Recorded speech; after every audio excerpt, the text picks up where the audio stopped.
You're listening to Crossing Borders with ANYP for the Always Next Year Podcast Studio Network. You can find the team on our Twitter at ANYPodcast or visit us on our website, www.alwaysnextyearpodcast.com. And now, to bring us in, the Jackdaws. A fighting man I used to be, revered and feared through Killarney. Now I'm back to hitching with the wind.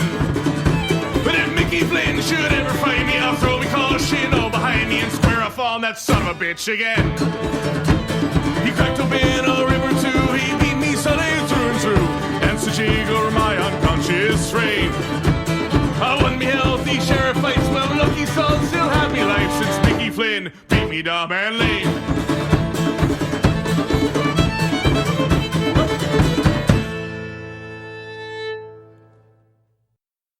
Good afternoon, ladies and gentlemen, and welcome back to Crossing Borders.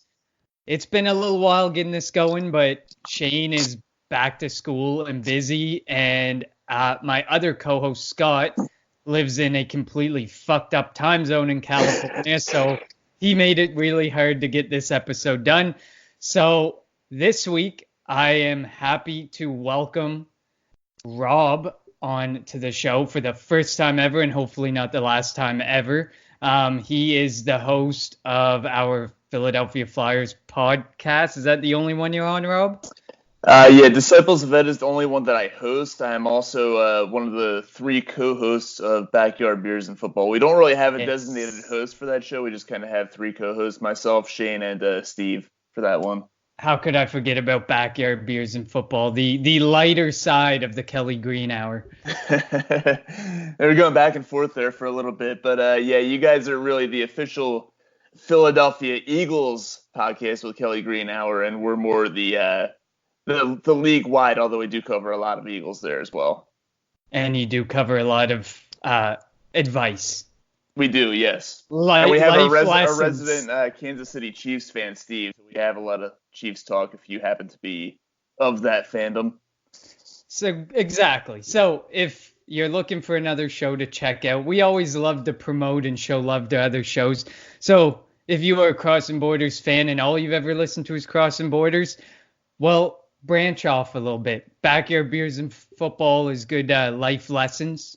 You could check out the Chiefs if you're only about the Chiefs, which how the hell did you find us if you're only about the Chiefs? And if you love the Philadelphia Flyers, which I absolutely do, and I know Rob loves them to death too, well, then check out the Disciples of Ed as well. Take the chance, take some time to check out all these shows.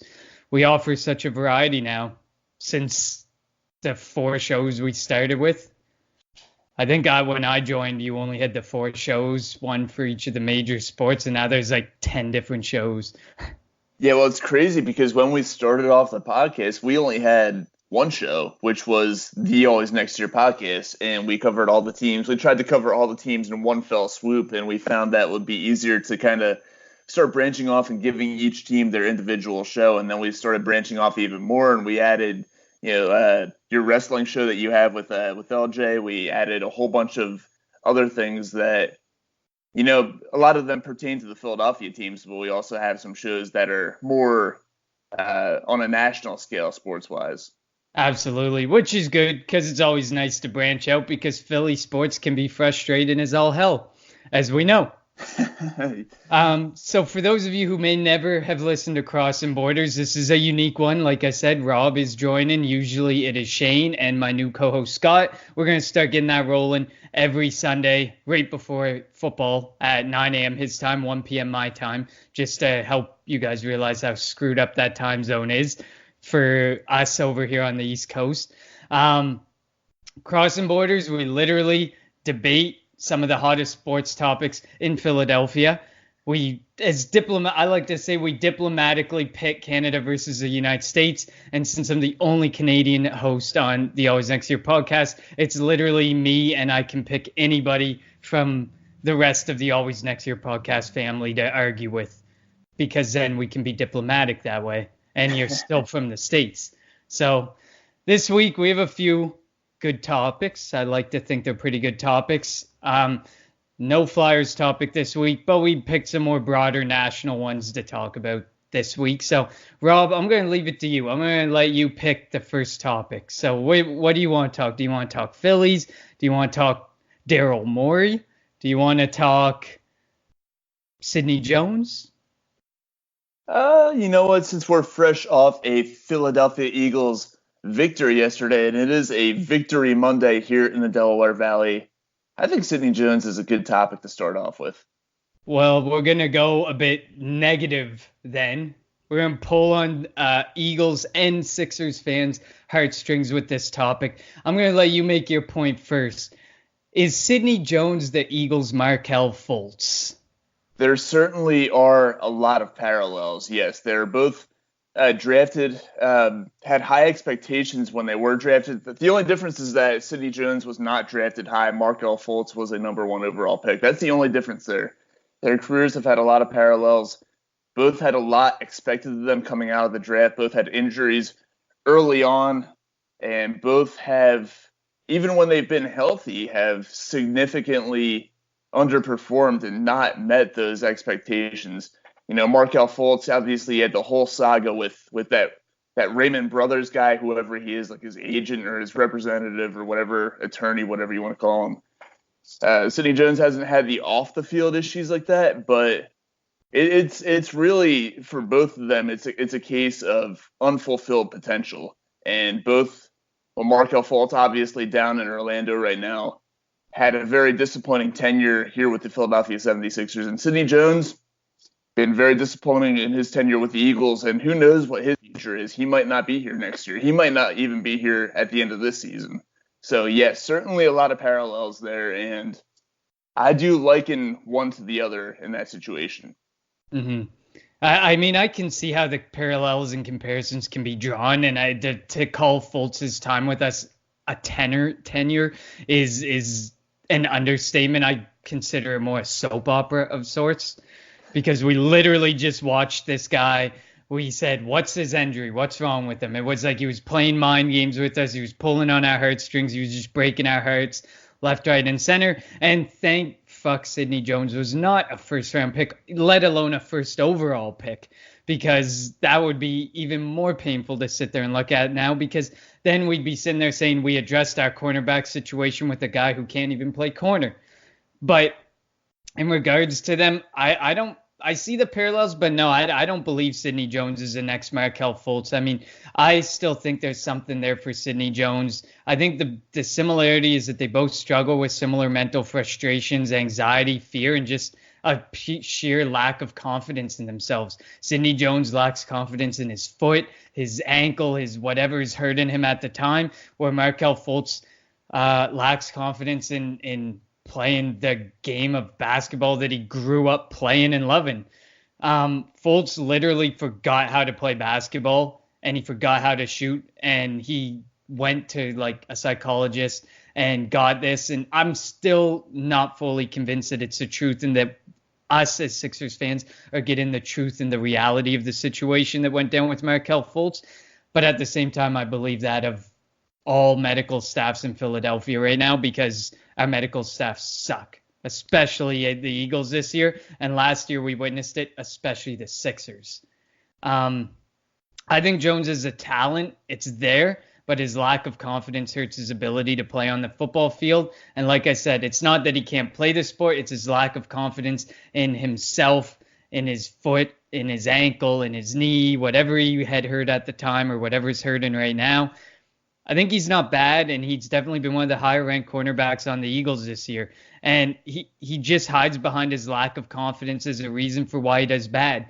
At this point, I think if we traded Sidney Jones out of Jim Schwartz's extremely frustrating scheme, he would see a ton of success, and we would be extremely pissed off that we wasted such a great talent. Whereas Fultz, I don't think he'll ever succeed no matter where he goes. He'll never live up to, that first overall draft pick expectations that we had for him. See, I kind of see it the other way around, actually. I feel like whenever I see Sidney Jones out there on the football field, he kind of looks like a fish out of water. He looks like he doesn't belong there. He looks lost out on the football field. And yes, maybe that does have to do with the confidence that you alluded to, or Schwartz's defensive scheme that you alluded to. I think he's just the injury kind of it messed him up a lot. It really stunted his development as a football player. It's really hard to come back from an Achilles injury. I don't obviously Markel Fultz's injury, whatever the hell it is, thoracic outlet syndrome. I've never heard of it before, so I don't know what the after effects of that are. But a couple games this season, he's actually played fairly well for the Magic. Not up to the level of a number one overall pick, but he's been serviceable for them.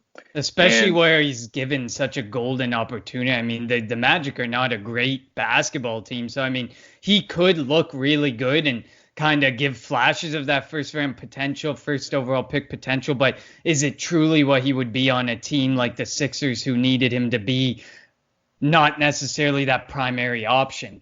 There he may become slightly of a primary option, but it's tough to say because it's still early.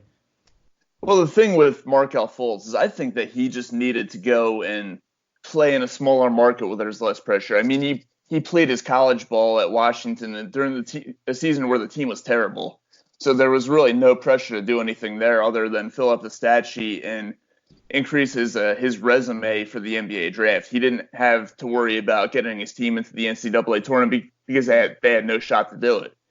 So I think Markel Fultz is the kind of guy who's going to thrive in small markets where the expectations aren't great, and he's just going to be a kind of a stat sheet filler there. I don't see him ever being, a primary scoring option on a team that's a championship contender.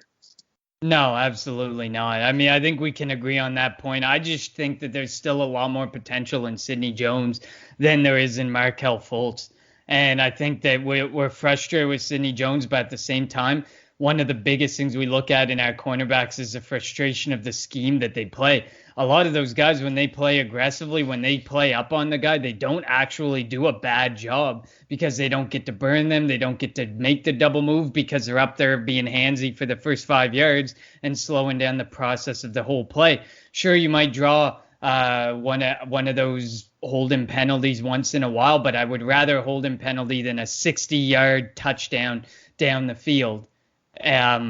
Because they got burnt on a double move for playing 8 or 9 yards off.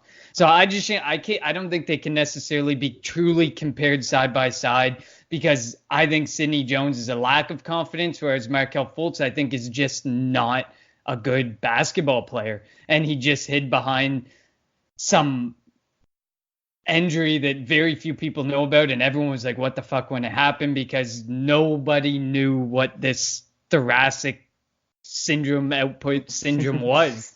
I don't even know what it's called because I've never heard of it before. So it's hard for me to like defend it or to say anything about it because I don't really know what it's about. I just know that it basically means he forgot how his arms work, how he shoots. Yeah, it's pretty weird. The only reason I knew the name of it is because living here in Philadelphia, I heard thoracic outlet syndrome on all the sports talk radio around here basically every day for a year until they finally traded him. So that's the only reason I know what the name of the injury is.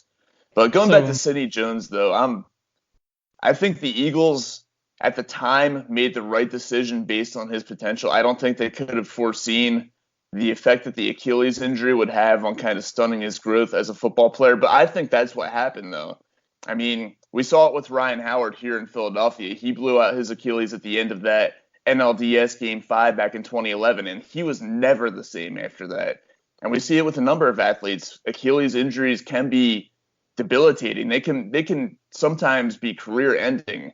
And Sidney Jones was lucky it wasn't career-ending, but it certainly did, I think, derail his development as a professional football player. So that's where I see Sidney Jones, his reason for not living up to his hype so far. Yeah, I can see how sitting out such a crucial year can definitely cause that losing that development, that playing, a whole year off is not easy by any stretch of the imagination, especially at such a key developmental phase. And I mean, I guess you alluded to best. It's good that he ended up being a second round pick instead of a first round pick because there'd be a lot more to talk about right now if we took him in that first round pick with the torn Achilles and ends up coming out and performing like this. So he's one of those guys where it's like, thank God he actually dropped and we had the opportunity then to pick him up in that second round. At this point, it probably wouldn't have hurt if he came out in the third or fourth round. But I think at that point, somebody else would have grabbed him by that point. Somebody would have given him the shot that he deserves, because he did deserve a shot. It sucks when you get those torn Achilles, those torn any type of tears or any type of season-ending injuries as you're trying to make the big time in the NBA or the NHL or the NFL. It sucks. So it's good that he got the opportunity. I still think there's a lot of opportunity there, whereas I don't see it for Markelle Fultz. Well, I certainly hope you're right. And if there is opportunity there, then I hope it comes with a midnight rain and not some other team. If he does end up having a great career, then obviously you want to see it here in Philadelphia. But it's starting to reach the point now where you've got to make a decision on him. Do you believe in his potential that he can reach it, or are you like me? Are you kind of a non-believer that you think along the lines of he's never going to be more than what he is right now? And the Eagles, it's going to be decision time for them pretty soon when it comes to Sidney Jones. No, I guess like it is true, and I think it all comes down to how the almighty dollar speaks. If Sidney Jones thinks he's worth a lot of money, kind of like the situation with Ivan Provorov, if you think you're worth a set amount, it's how much are you willing to flex on that set amount, and how much are you gonna give the team an opportunity to build with you as a contract on the team as well, because he clearly hasn't proven a lot, and whereas like a guy like Ivan Provorov has, Sidney Jones hasn't. So I mean, at the end of the day, as long as the dollar speaks, if he's cheap and not like Nelson Aguilar just ripping $9 million from the Eagles' pocket and running away with it basically, or Jake Arrieta just taking $21 million because he damn well knows he's not getting that anywhere else, then we need to let him walk, because there's too many instances of those situations in Philadelphia sports right now of money just being ripped from us and taken from us. So yeah, we don't need any more of that. We dealt with years of Paul Holmgren being the Flyers GM, so we don't need any more of those bad contracts here in Philadelphia, that's for certain. Absolutely not. Well, speaking of Jake Arrieta, I'm going to pick the next topic. And on the day where we just welcomed Joe Girardi as our new general manager, thank God, we are going to talk about, oh, sorry, my dog's there. We're going to talk about John Middleton, public enemy number one in Philadelphia Phillies' eyes right now. So my question, and I will let you again take the lead on this one, Rob, is John Middleton too involved in front office decisions? And should owners be this involved in front office decisions? As we know, there's been a lot of talk about it and how involved he's been with all the processes and the signing of free agents and the hiring of people. He hired these people in the front office. Why can't he trust these people in the front office? What are your thoughts? Well, he can't trust these people because, quite frankly, I think Matt Klentak especially, and McPhail to a lesser extent, have proven that they're not exactly trustworthy. I mean, Middleton last year was the one who had to push them, and he ended up being the guy who really went out and signed Bryce Harper, which is, I mean, $330 million for 13 years. Yes, you could argue that they didn't exactly get their money's worth with him last year, but it was something that they needed to do to revitalize the franchise and kind of give it life and draw back fan interest. They needed that superstar to revitalize baseball in Philadelphia. And Middleton, he was in a situation last year where, yes, he did need to kind of overreach his bounds a little bit and make that happen. And I think that he's again justified here because the Phillies, they needed kind of a hard-ass manager like Joe Girardi. Let's face it, they have a lot of kind of immaturity going on in the clubhouse. There's questions of, was Gabe Kapler too loose with the players over the past couple of years? So they needed a guy like Girardi who would step in and kind of set the things in place a little bit. So yes, I think that John Middleton is justified in these couple instances of kind of overstepping his bounds and making the move himself if he doesn't trust Matt Klentak and Andy McPhail to make the right decision there. You know what? It does kind of make sense in a way, but I do think he's too involved. If you're going to sit there and you're going to tell me that he doesn't trust these guys to make that decision. I get going and signing Bryce Harper, just like I fully expect him to fly to wherever Garrett Cole lives and to sign Garrett Cole this offseason. That makes sense. Like you said, we're teetering on getting guys at $500 million. So, I mean, at this point, like you damn well should fly over there and get that deal done if you're an owner. Because, I mean, you want to be that guy to shake hands. You want to be that first hand that guy shakes because they're about to become the face of the franchise for you. But, like, if you don't trust these guys to make the remaining decisions, why are they there? I just think he's way too involved. You hire a front office staff for a reason. And if you don't trust them, it's simple. You get rid of them and you find someone you trust and you find someone who you know can do the job for you.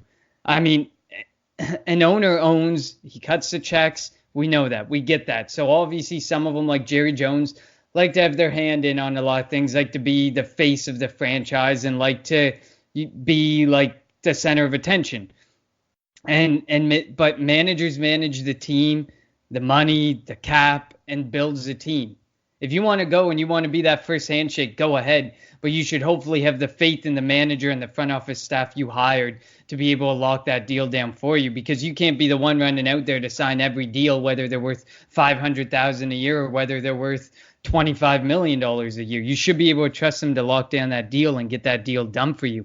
And it just makes no sense to me that if you are the one in charge of hiring those people, putting those people like Matt Klentak in place, why you can't trust them or figure out a way to trust them without holding their hand or being the face of the franchise or making yourself public enemy number one, like it seemed like he's seemingly beginning to do with some of the Philadelphia Phillies fan base. Yeah, there's certainly an argument to be made for that, but I think that overall, in the grand scheme of things, it is more beneficial for a team to have an owner who is more involved as opposed to some of these teams out there who have owners who are completely not involved at all. And it seems like the owners are only in it, just to make a few bucks and not worry about putting a winning product on the field. And I think that his involvement in the team here in Philadelphia shows that while his decisions might not be perfect, at least he is interested in putting the best product possible on the field for the Phillies fans to see every summer. It's been since 2011 that we've had a playoff team. It's been an 8-year drought. We had some pretty terrible teams in the meantime back in like the 2015, 2016 season. A couple teams that were pushing 100 losses those years. So we've had some really bad baseball here in Philadelphia, and it showed in the stands because nobody was showing up. We had a 45,000 seat stadium here in Philadelphia. We had games over those years where we had maybe 10,000 people there. So I think it's on Middleton then to realize that, and he needs to go out there and bring in the best possible talent and bring in the best possible coaching staff and bring back baseball here in Philadelphia. Give us another playoff team. Give us a reason to have 35, 40,000 people in the stands every night enjoying Philadelphia Phillies baseball and having high hopes that the team can make a run in October. Because it's been a while, and I think that he realizes that, and things need to turn around here. But we were deprived of it as Eagles fans too, and Jeffrey Lurie didn't stick his nose where it didn't belong. He left it to now recently. It's been Howie Roseman, who is extremely quiet at this deadline, minus a deal that just went down. But I mean, you can put the faith in someone who you really trust, who's someone you know has good people around them to evaluate the talent, to evaluate the people, to evaluate the situation in a city. It shouldn't take your owner to evaluate that situation. I mean, I bring up the Dallas Cowboys because that's probably one of the more involved other managers out there. And I mean, you could argue that they're overpaying all over the place now. Lucky for John Middleton, you can overpay in this league because all you have to do is pay a luxury tax. In the NFL, you don't have the luxury of paying a luxury tax. And then he's keeping a coach out there who really sucks. Jason Garrett's only good at clapping, and we know that and we understand that. And I find that he just speaks too much in the media. Him and his family just talk too much in the media. The good thing about John Middleton, he does not generally speak a ton to the media, minus that, like, when they fired Gabe Kapler, he was in on that absolute atrocity of a press conference. But beyond that, I mean, it makes no sense to me if you put all these people in charge. Like there's so many positions in a front office that, like, you got the Howie Roseman, so you got the guys who are making the final calls. You got your scouts, you got your player development people. There's so many different people. If you can't build enough of a staff of 5 or 6 guys that you really trust, who can evaluate the situation, who can evaluate the talent, who can evaluate just the team as a whole, the fans and the team, then why are they there? Why are you paying these people? It's like you're wasting your money on these people when you could, if you think you do the job better yourself, you think you have your finger on the pulse of this team and this city, just do the damn job yourself. That's how I feel about Jerry Jones sometimes. I basically feel like he is the manager of that team, and that obviously he knows he feels the pulse on the Cowboys, because it certainly isn't Jason Garrett. It's probably just a pulse from him clapping that he still feels in his fingers at the end of the day. But I mean, like, you just don't, the involvement of an owner, I don't think is necessary. I see it like Robert Kraft. We all hate Robert Kraft, but he's not overly involved. I think he's more in the media than he should be, but he's not overly involved unless the rumors about the Jimmy Garoppolo getting booted because of Tom Brady and all that is true. Then maybe he was a little dramatic, but I mean, that's to be expected. They do have probably one of the best quarterbacks in NFL history, so you got to keep them happy. But I mean, for me, I can't make sense of why Middleton has to be so involved if he hired people that he trusts. And it's clear that he just does not trust these people. Yeah, I think we might have a situation here of he doesn't trust these people, but at the same time, he doesn't see any better options out there.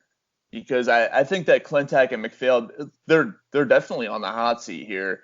And I think that if there was a better option available to fill in as the next general manager and assistant GM of the Philadelphia Phillies, that Middleton would indeed pull the trigger and let them go and bring in that better option. We saw it when Pat Gillick was here, that Middleton kind of sat back a little bit and he let Pat Gillick do what he needed to do to build that World Series team in '08, to build that team that went to won 5 consecutive National League East Division crowns. And we saw to an extent with Ruben Amaro Jr. as well, that Middleton kind of and the ownership group kind of sat back a little bit and let Amaro do what he wanted to do here. And it didn't really work out as well with Amaro because he made some bad deals and ended up getting himself fired.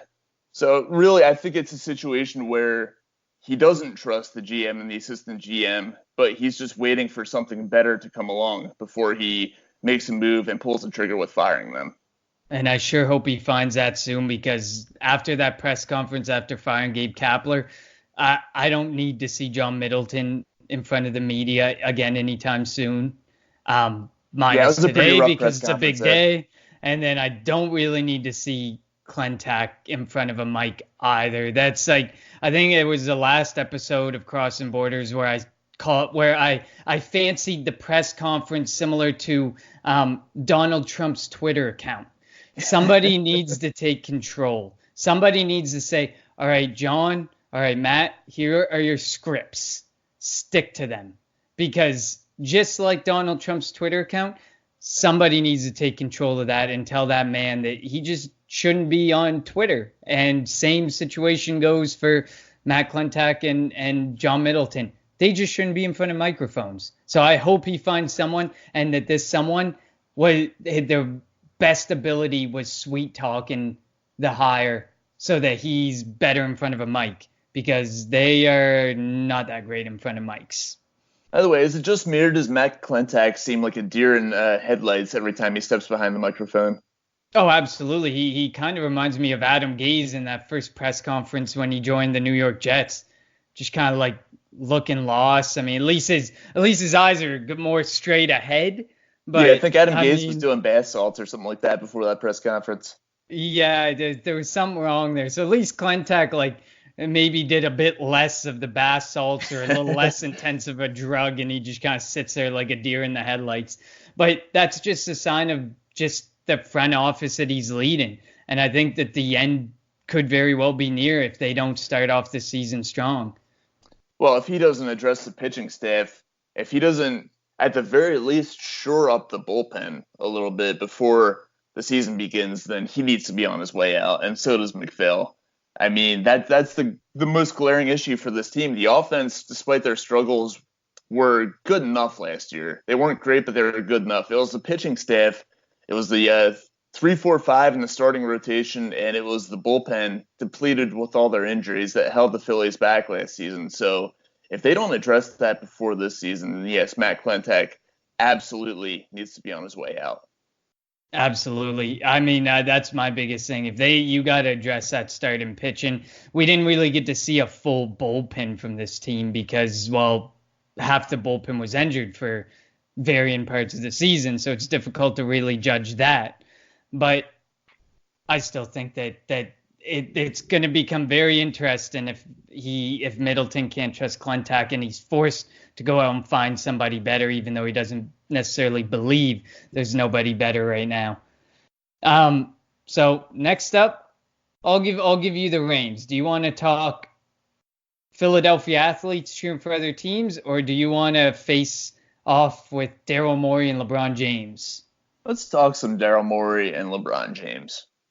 Absolutely. I would love to talk this because this is a topic that goes across many borders, no pun intended. So the Daryl Morey statement about China, we're not going to get into all the nitty gritty parts. I'm sure everybody's heard about it. And then LeBron James, who took a week to respond because we all know he's the face of the NBA. So you damn well better respond and make your comment. He made his comment very basically nonchalant, I don't give a fuck almost type statement. So how much do you believe athletes, managers, owners, anyone really involved in sports should be making critical comments or tweets, whether it be about human rights, whether it be about basically anything that they may not be educated on? How much do you believe that they should be making those types of comments or should be making those tweets? Well, if they're not educated on it, then I don't think they should be making any comments at all. If you don't know what you're talking about, then why are you talking about it? I mean, and if you do want to make a comment, that's perfectly fine. Go out and make a comment, but at least, study up and know what you're talking about before you talk about it. Because when LeBron went out there, he made that statement. He came off as being completely uninformed about what's going on over there between China and Hong Kong. And I'm not going to get political about it. I have my opinion on it, but I'm not going to get into that. LeBron just came off as basically, I don't care what's going on over there. I don't know what's going on over there. I just want to get on with playing basketball. And it was kind of selfish and arrogant and pretty what's the word I'm looking for? Pretty ignorant on his part to kind of say what he said about that. So yeah, if you're uninformed about a topic, either don't talk about it or read up on it before you do talk about it. Yeah, I mean, Daryl Morey's statement, he's a businessman. So you know what? I kind of get it. I get where the tweet came from and where the statement came from. Like we said, we're trying to keep this as sports-centric as possible. And the way that LeBron James came off is exactly the way you worded it. I mean, I listened to a ton, like for the next week, I have Sirius Satellite Radio, and those channels just went in on LeBron James when he made the comment. Because basically a lot of them said, you had a week to prepare and you basically came in no more informed than if you had made a statement the day after Daryl Morey made a statement. He is the face of the NBA, so he's going to be expected to speak on that. But some people made mention that Michael Jordan was the face of the NBA for such a long time period, and he stayed out of stuff like that. You very rarely heard of Michael Jordan speaking on a lot of these matters because he just let the other people speak. But I guess my stance is a bit different. I think that athletes and owners should speak up, should have the right to speak up, especially in instances involving like human rights abuses and stuff.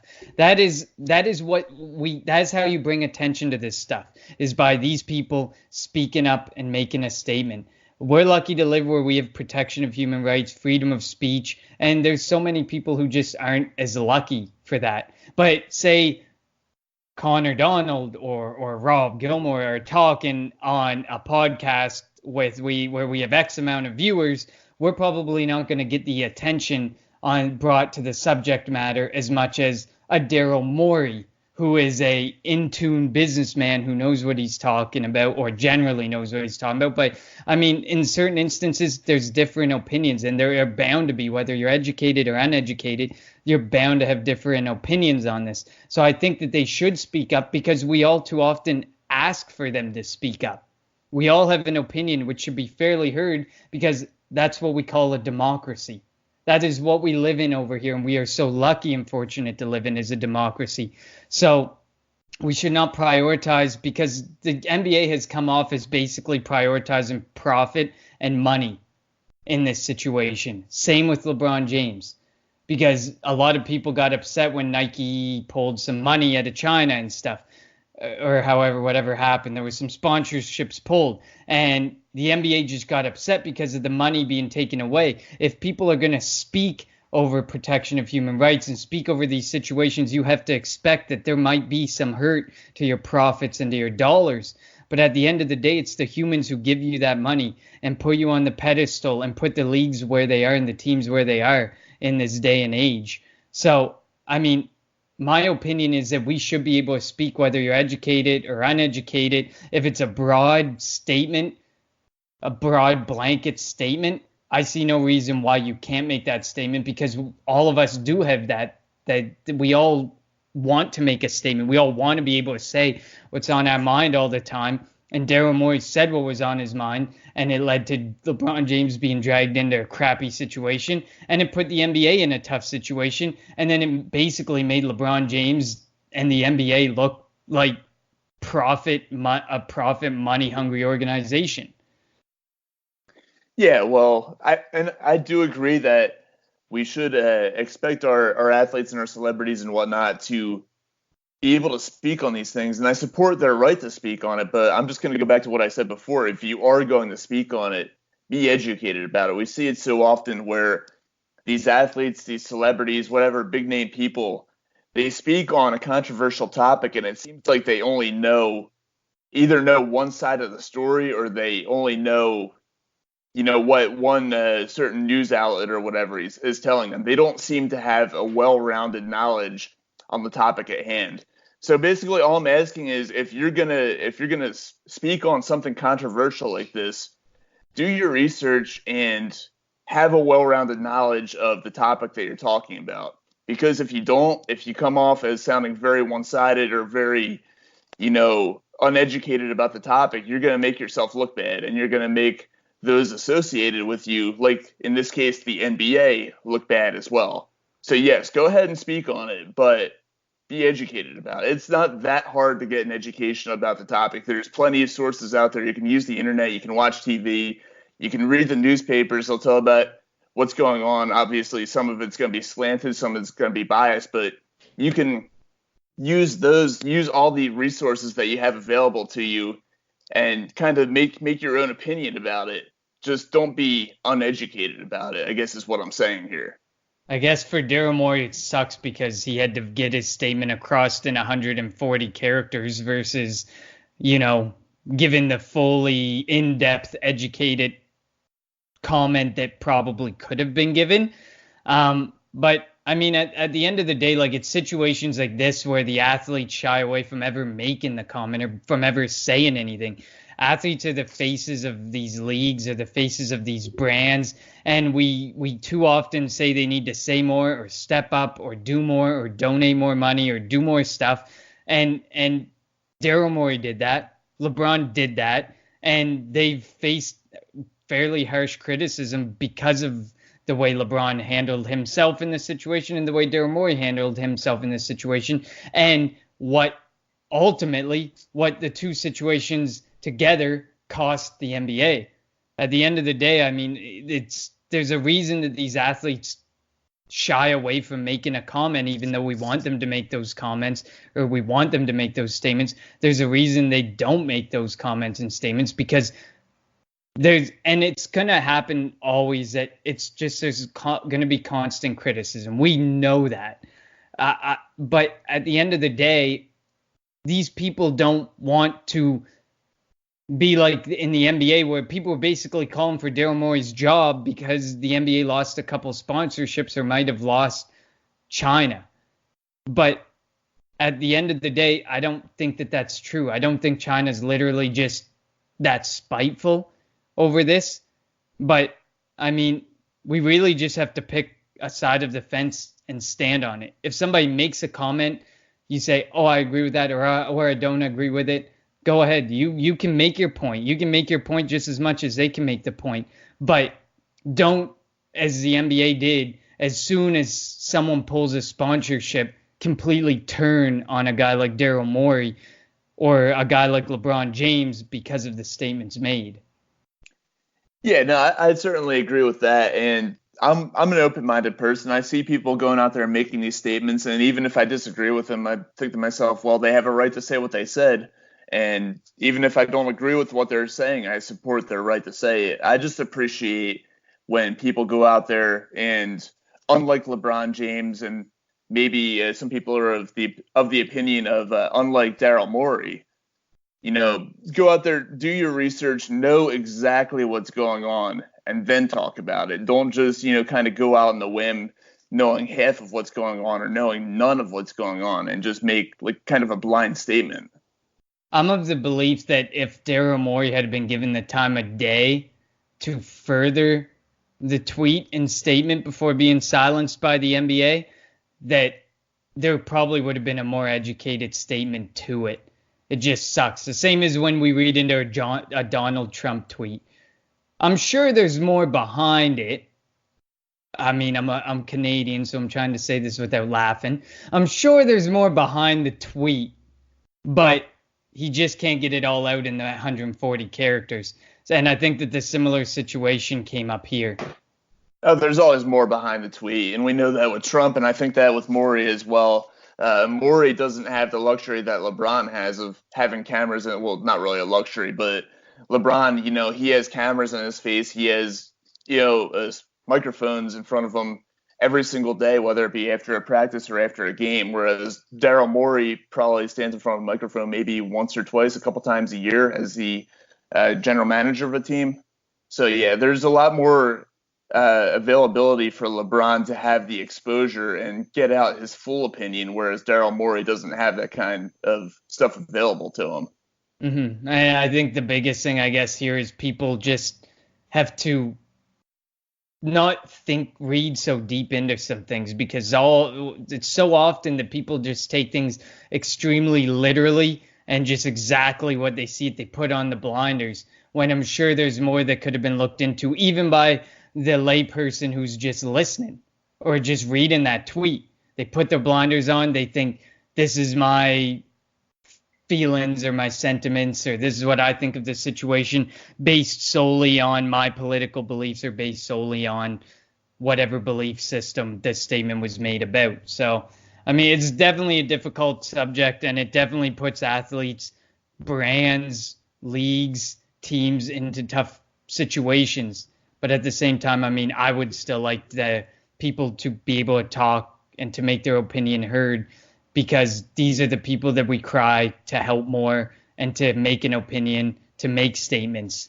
And then when we do, they disappear. And these are reasons why they disappear, and they don't make any further statements about the situations. Yeah, without a doubt. And I think us as fans, we need to be, I guess, more accepting or more open-minded that some of these people are going to come out and they're from different backgrounds than we are, and they're going to have different opinions. Mm-hmm. Once again, yeah, it's okay to have a different opinion. You just need to have an educated one. And there's plenty of time, plenty of resources available to get educated. That's the point that I'm making here.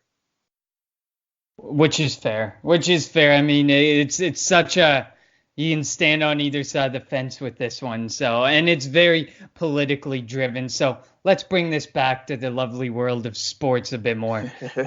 So this one, we kind of just threw this topic in there last minute because we were going to talk position battles for the Philadelphia 76ers, Pell versus Bolden. The NBA season started. We can't see where the roster's starting to shake out. So we'll put that one on the back burner. Potentially could come up later on, maybe next season. But Scott kind of threw out there talking about supporting teams when you are on a different team. So as we know, Mike Scott is a big Washington Redskins fan. He made that clear. He's made it clear. He showed up there in Eagles tailgate, and a couple completely bonehead Eagles fans attacked him. Yeah, it's funny. You talk about the lovely world of sports, and they immediately transition into the kind of boisterous, rowdy Philadelphia Eagles fans not being so lovely towards Mike Scott. Yeah, so I mean, it's a lovely world of sports, but not so lovely. It rears its ugly head, but at least it's not political. So, so I guess the what we're talking about here is, are you okay with guys doing this, being proud of the teams that they grew up liking? Because Mike Scott didn't sit there and say, someday I'm going to be a Sixer, or someday I'm going to be stuck inside Philadelphia where they kill you for wearing the wrong team's jersey. He didn't expect that. He didn't know this situation would ever arise in his life, or that some Eagles fans were this crazy. So what are your thoughts on this situation? Well, I'm cool with it, but you've got to know where you are. Mike Scott, he's played here in Philadelphia for coming up on, I believe, a year now. He should know the city a little bit better than this to not really. I mean, if you go to an Eagles-Redskins game, a big rivalry, wearing a Redskins jersey, you're going to get shit for it. So some of the athletes who spent a long time here, Allen Iverson, a lot of people know, was a Dallas Cowboys fan, but he knew not to kind of flaunt it here in Philadelphia. Maybe he did elsewhere, but as whenever he was here in Philadelphia, he was all Sixers. He never talked anything really NFL, or never talked about being a Cowboys supporter or any of that. Same thing with Bryce Harper. He came here. You see him wearing Eagles stuff now, so maybe he's kind of fair weather, but people knew that he was a Dallas Cowboys fan. He didn't flaunt it. He didn't go out there and make statements like, hey, I'm a Cowboys fan, I'm going to root for them when they're playing against the Eagles. I fully support Mike Scott's right and his fandom of the Washington Redskins, but I think he did kind of go out of his way to maybe incite people a little bit by being public about the fact that he is rooting for the Redskins when they're playing here in Philadelphia, then showing up at the game wearing a Redskins jersey. I can see how that could rub some people the wrong way here. Yeah, I can see how it rubs people the wrong way, but at the end of the day, I'm of the belief that you should be able to cheer for whoever you want, and it doesn't matter where you're playing or where you're from. Like I said, you don't come out into the world and as a 12-year-old boy you become a Redskins fan, and then you sit there and you say, oh, but what if I play for Philly someday? Or what if I play in New York someday? I can't be a Washington fan. No, at the age where you pick your favorite team, you're not sitting there wondering, you're probably not even sitting there thinking that I'm going to be big in the NBA or the NFL someday. Some of them might not even be playing the sports that they hit it big in someday when they pick a favorite team in a specific sport. And I mean, so I'm of the belief if you want to be a fan and you want to wear, like if you're Mike Scott and you want to be a fan of this team or that team and it's not a Philadelphia team, by all means, go ahead. You should be able to. You should have the right to, and you shouldn't have to worry about coming into a town where you think you're appreciated and loved and worry about getting the shit beat out of you for wearing a Washington Redskins jersey and you've cheered for them all your life. You shouldn't have to worry about your safety in that way as a professional athlete in our city. I've only been to Philadelphia once in my life and I loved it, but maybe I'm giving this city too much credit by saying that we should respect the athletes who are out there playing night in and night out for our team, whether they cheer for our team or don't cheer for our team. Mike Scott's not out there throwing games because he's a Redskins fan. He's not throwing Sixers games because he's a Redskins fan or because he likes Washington teams. Yeah, I certainly do agree with that point. And let me backtrack and preface this by saying that I don't condone violent actions by any fan base at all. And that includes Philadelphia fans. Just because somebody else is wearing a different jersey, you should not go out there. We probably should have prefaced that before, but I mean, we do not acknowledge it, but... Yeah, I think it kind of goes without saying that we don't condone it, but at the same time, Mike Scott, he needs to know the situation that he's getting into, and he needs to know that Philadelphia fans, as much as we might want to kind of go against this and say that it doesn't happen, we need to acknowledge that we do have a reputation here for a reason. And Mike Scott needs to realize that as well, that it's not, the nicest fan base out there. And, I'd say if you go to an Eagles game wearing an opposing team's jersey, even if it's a Dallas jersey, even if it's a Redskins jersey, 90% of the people there are going to be cool with you. 90% of the people will just walk right by you, not even say anything, maybe make a joke your way or something like that, but nothing serious. But there's always going to be, those 10% of bad apples out there who are going to try to start shit with you. And you need to be cognizant of that.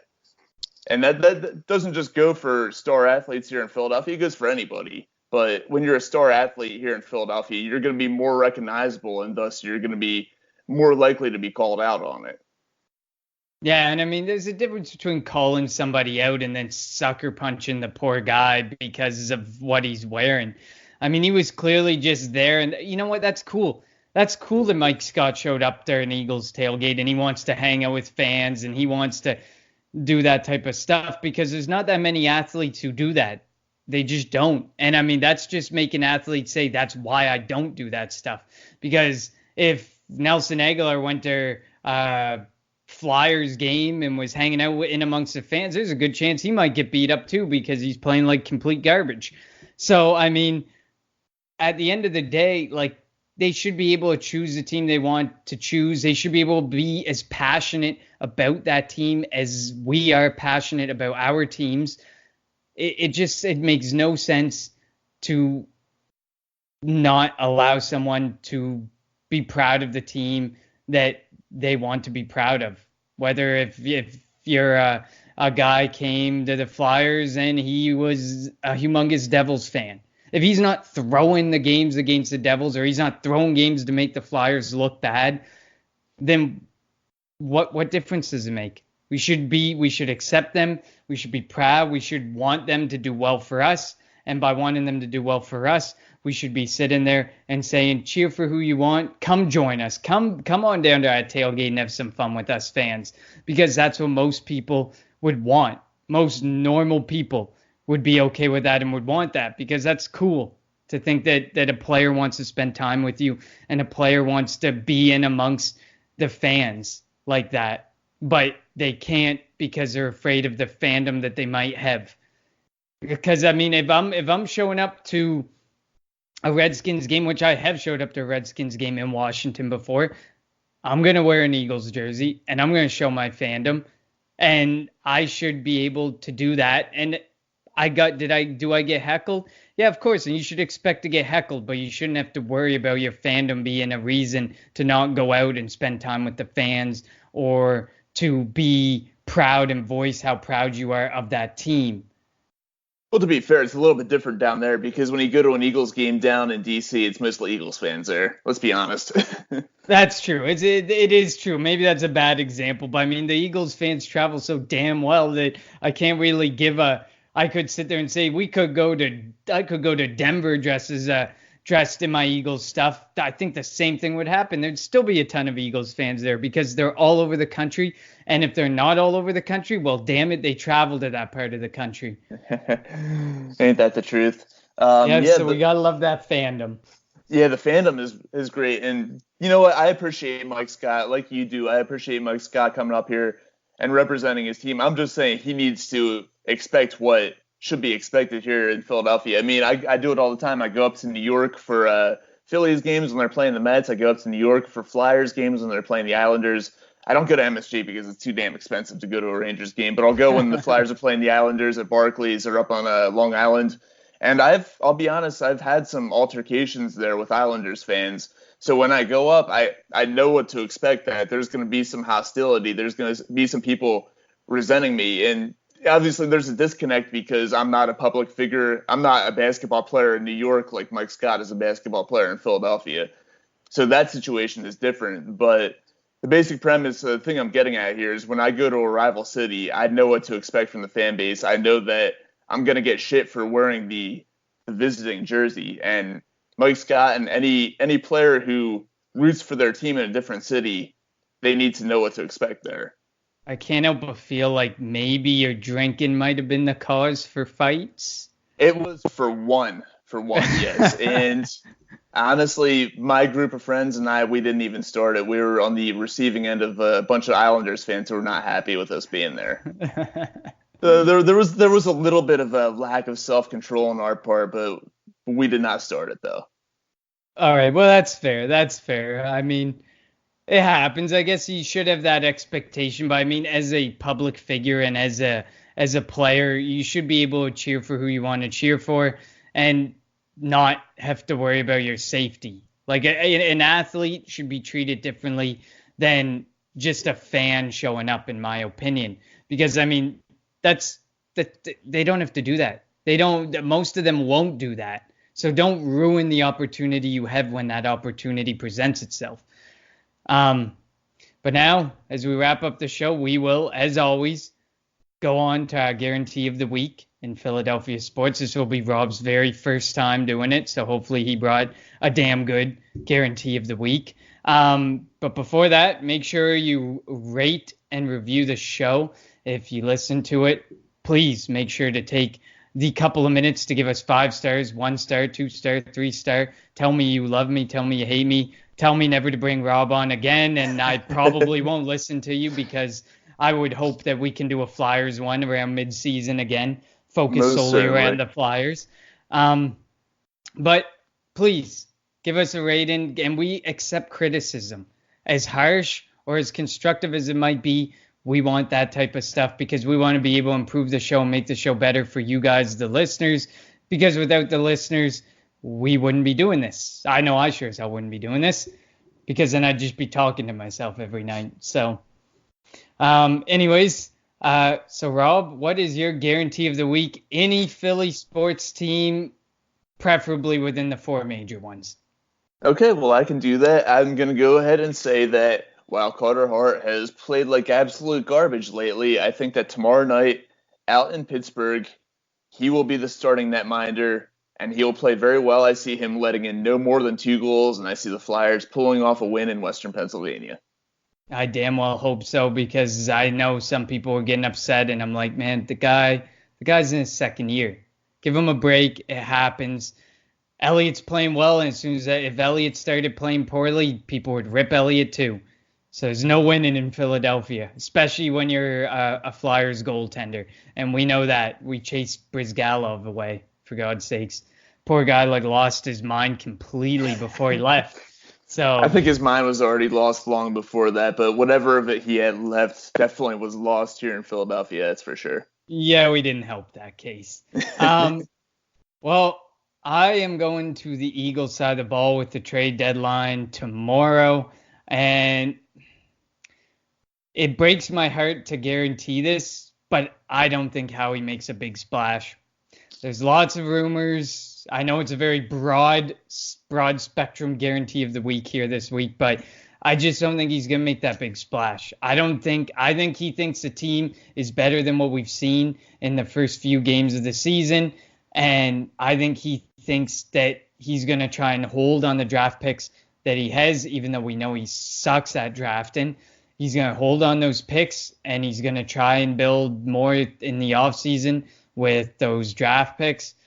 And I've been fighting LJ on this and saying that I was happy he didn't go after Jalen Ramsey. I'm still happy he didn't go after Jalen Ramsey and mortgage the future without guaranteeing a contract. But I just don't see him making a big splash. That the asking price on a lot of the players and a lot of the teams know how desperate we are. They're gonna try and draw a ton in exchange for guys like Darius Slay or guys like Von Miller or anybody really. They know that desperation at certain positions.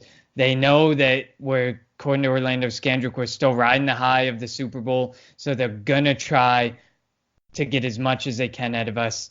And as happy as I am that we didn't completely mortgage a future on a Jadeveon Clowney and a Jalen Ramsey, I would like to see some sort of move. I just don't think Howie does it. Yeah, I think Howie's going to be relatively conservative this season as well. I could see him, if he has a situation to do what he did to Miami when he fleeced them for for JHIA 2 years ago. I think he will pull the trigger on that, but I just don't see any teams out there, basically like the Dolphins, willing to be fleeced. I would love to have Xavier Howard here as a cornerback, but I think the Dolphins learned from that last trade. Their asking price is going to be a little bit higher, and I don't see Howie going for it. So I will agree with you that he's probably not going to make a big splash this season.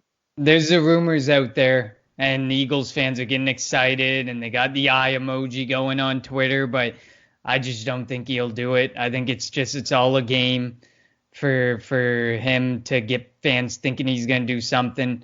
But tough to say if a Bills loss would have completely changed the whole shape of things at the trade deadline. LJ thinks he would have started selling. We should be buying. Personally, I believe we should be in the buy-in market, but I'm just not sold that he's willing to give up a lot of picks for good young talent who you're probably not getting out of those picks anyways.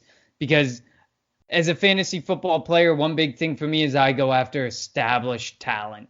You want that established talent, and that's the same situation that I think we're going to run into as Eagles fans. We have one of the oldest teams, but we need to get some young, established pieces, and you just don't know what you're getting in a first, a second, third, fourth round pick. You just don't know.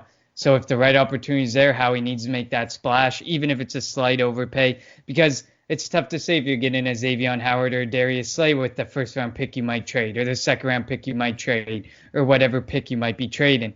So I say if you think you're in it to win it, make that splash. I just don't think it's happening. Yeah, I'm in the same boat. I just don't see him finding a trade that's to his liking this year. If he does, great, but don't pull the trigger if you're gonna be paying too much for it. Mm-hmm. Well, Rob, thank you for joining me. Thank you for stepping in the last minute. Hopefully next time I can give you more than a couple days to prepare. But hopefully, like I said, look for it mid-Flyers season around the All-Star break. I'll bring Rob on. Maybe I'll even bring Steve on, and we will have a cross in Philadelphia Flyers. Hopefully you'd be all for that, because I'm definitely all for it. I love the Flyers, and I love to talk Flyers hockey, so I'll be all for having you guys on as well. Absolutely. We'd love to have you on a episode of Disciples of Ed every once in a while as well. So certainly look forward to doing some work together in the future. Big time. And to all the listeners, thanks again, and don't forget to rate and review. A fighting man I used to be, revered and feared through Killarney. Now I'm back to hitching with the wind. But if Mickey Flynn should ever find me, I'll throw me caution all behind me and square off on that son of a bitch again. He cracked open a river too, he beat me Sunday through and through, and such eager my unconscious frame. I won me healthy sheriff fights, well lucky son, still have me life since Mickey Flynn beat me dumb and lame.